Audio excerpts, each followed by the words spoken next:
How does a 23-year-old American girl from New Jersey, college-bound 4 years ago, end up in a remote Himalayan village raising over 200 children who have been orphaned as a result of disease and civil war? My story began exactly 5 years ago when I woke up one morning at 18 years old and had a scary realization. I knew very little about myself and what I wanted in my life. So I packed up a backpack with very few belongings and I decided to take a trip around the world. I had never really traveled, never left my country. All of a sudden my whole world opened up. There was so much to learn and so much to discover outside of the walls of a four-walled classroom. I was walking down the road one day when I locked eyes with this little girl. Her name's Lalkota.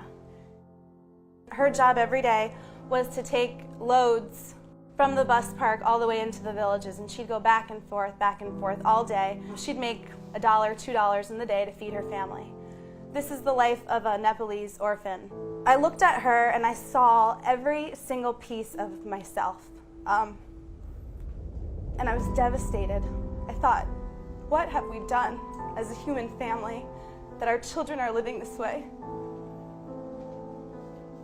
I soon kept reading, and I found out that there were 80 million children just like her in the world.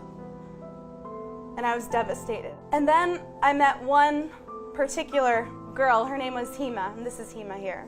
She was 7 years old, but every day when I walked to meet her, she'd just smile with these big, bright eyes, and she'd say, "Namaste, Didi." And I thought for the first time, okay, Maggie, forget the 80 million. What if you just started with Hemo? Is there something that you can do to change the life of just one child? And I thought at 18, and as the entrepreneurial mind that I have, okay, I can do that. What if I just supported the education of this one child? How would her life change? And this is Hema a couple of weeks later.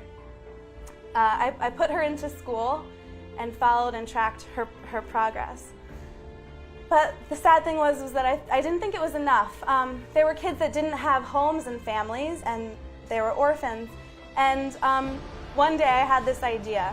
I found a piece of land, and it just happened to be $5,000. And I wanted to build a home for orphan kids, a home and a school and a base. I called up my parents and I said, "Can you send me over my $5,000 of life savings?" I had saved up from the time I was about 6 years old, every penny. I babysat starting from the time I was 12 to when I was 18. And sure enough, they wired over that $5,000, and I bought my first piece of property in Nepal.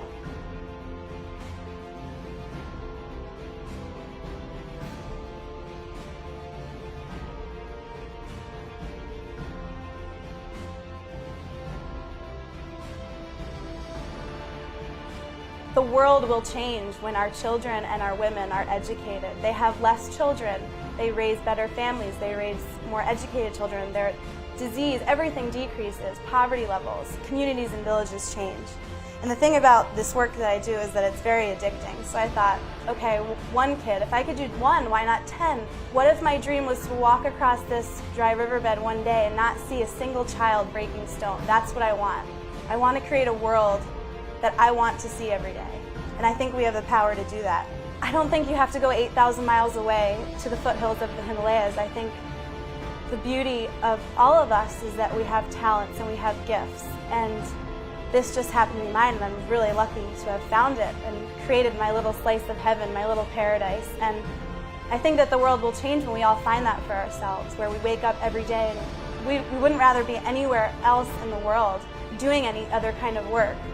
We think of all of the things we don't have instead of the things that we do have. Oh, I could do that if I had more money once I have my PhD, after I'm settled, after I'm established, after I'm famous. Well, what if everything you had was everything you have right now? Your body and your mind and that sense of, I can do anything.